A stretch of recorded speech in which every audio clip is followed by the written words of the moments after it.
শহরে উদযাপন করা হলো হুল দিবস। এদিন অতি মর্যাদার সাথে প্রতিকৃতি ছবিতে ফুল দিয়ে ও মাল্যদান করে হুল দিবস উদযাপন করা হয়। বালুরঘাট ফ্রেন্ডস ইউনিয়ন মাঠ ও বালুরঘাটের জেলা মিউজিয়ামের সামনে দিনটি উদযাপন করা হয়। সাঁওতাল বিদ্রোহের শহীদ সিধু ও কানহুর ছবিতে ফুল ও মালা দিয়ে শ্রদ্ধা জানানো হয়। পাশাপাশি আদিবাসী সংস্কৃতি নাচ গানের মাধ্যমে তুলে ধরা হয়। বিজেপির এই কর্মসূচিতে উপস্থিত ছিলেন বিজেপির জেলা সভাপতি স্বরূপ চৌধুরী, তপনের বিধায়ক বুধরাই টুডু, জেলা সাধারণ সম্পাদক বাপি সরকার, আদিবাসী মোর্চার জেলা সভাপতি সুশীল মার্ডি সহ অন্যান্য নেতৃত্ব। হুল দিবস উপলক্ষে তীরন্দাজির আয়োজন করা হয়।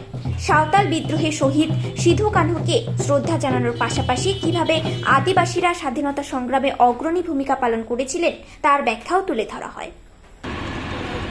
আজকে একটি বিশেষ দিন। আমরা জানি যে সিধু কানহু দুই ভাই ভারতবর্ষের স্বাধীনতার শহীদ, আর এই আদিবাসী সমাজের মধ্য থেকেই ভারতবর্ষে প্রথম স্বাধীনতার সংগ্রাম শুরু হয়। আপনারা জানেন 1855 সালে ইংরেজদের বিরুদ্ধে প্রথম আর স্বাধীনতা সংগ্রাম যে শুরু হয়েছিল, সেই সিধু কানহুর আজকে শহীদ সিধু কানহুর আজকে যাকে আমরা ভগবান হিসাবে মানি, তারই আজকে শহীদ দিবসে আমরা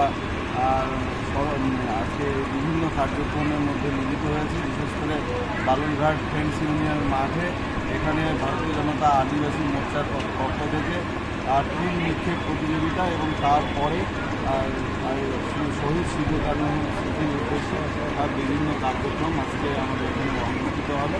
আর বিভিন্ন এলাকা থেকে আজকে মানুষ এই দিবসকে উদযাপন করে।